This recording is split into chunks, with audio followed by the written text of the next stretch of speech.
கிருஷ்ணகிரி மாவட்டம் ஊத்தங்கரை அருகே மிகவும் பிற்படுத்தப்பட்டோர் மாணவர் விடுதி கட்டடம் கடந்த 12 ஆண்டுகளாக பயன்பாட்டில் இல்லாத நிலையில் அதனை அரசு ஆரம்ப சுகாதார நிலையமாக மாற்றிட கிராம மக்கள் கோரிக்கை விடுத்துள்ளனர். ஊத்தங்கரை அருகே குன்னத்தூர் கிராமத்தில் உள்ள அரசு மேல்நிலைப்பள்ளி பின்புறம் மாணவர்களின் நலன் கருதி கடந்த 2004ஆம் ஆண்டு 2 அடுக்கு கொண்ட கட்டிடம் கட்டப்பட்டு மிகவும் பிற்படுத்தப்பட்டோர் மாணவர் விடுதியாக இருந்து வந்தது. ஆள் நடமாட்டம் குறைந்த பகுதி என்பதால் மாணவர்களின் சேர்க்கை எண்ணிக்கை குறைந்து விடுதி மூடப்பட்டது.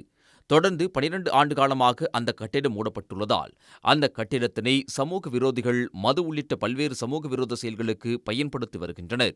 இந்த நிலையில் 22 கிராம மக்கள் பயன்பெறும் வகையில் அந்த கட்டடத்தினை மாற்றி அரசு ஆரம்ப சுகாதார நிலைய வளாகம் கட்டித்தர வேண்டும் என அந்த பகுதி மக்கள் கோரிக்கை விடுத்து வருகின்றனர். நாங்கள் குன்னத்தூர் ஊராட்சி பொதுமக்கள் அந்த விடுதியை மாற்றி சுகாதார நிலையமாக அமைக்க வேண்டும் என்று கடந்த 10 ஆண்டு காலமாக அரசாங்கத்துக்கு கோரிக்கை வைத்து கொண்டு இருக்கின்றோம். அந்த வகையில் இன்றைக்கும் எங்களுக்கு 5-6 கிலோமீட்டர் போக வேண்டியது இருக்குது மருத்துவமனைக்கு. ஆகவே சுற்று வட்டாரத்தில் அதிகப்படியான கிராமங்கள் இந்த குன்னத்தூர் ஊராட்சியை சுற்றி கிராமங்கள் இருக்கின்றது. ஆகவே சுகாதார நிலையம் அமைந்தால் இந்த இடத்தில் இந்த மக்களுக்கு மிக சிறப்பாக இருக்கும். இந்த மக்களும் நலமோடு இருப்பார்கள். ஆரம்ப சுகாதார நிலையம் அமைக்கப்பட்டால் பாம்பு கடி, விபத்து, கர்ப்பிணிகள் என அவசர கால சிகிச்சைக்கு உதவும் என்றும் பொதுமக்கள் தெரிவித்துள்ளனர். உடனுக்குடன் செய்திகளை தெரிந்து கொள்ள சன் நியூஸ் பெல் ஐகானை கிளிக் பண்ணுங்க.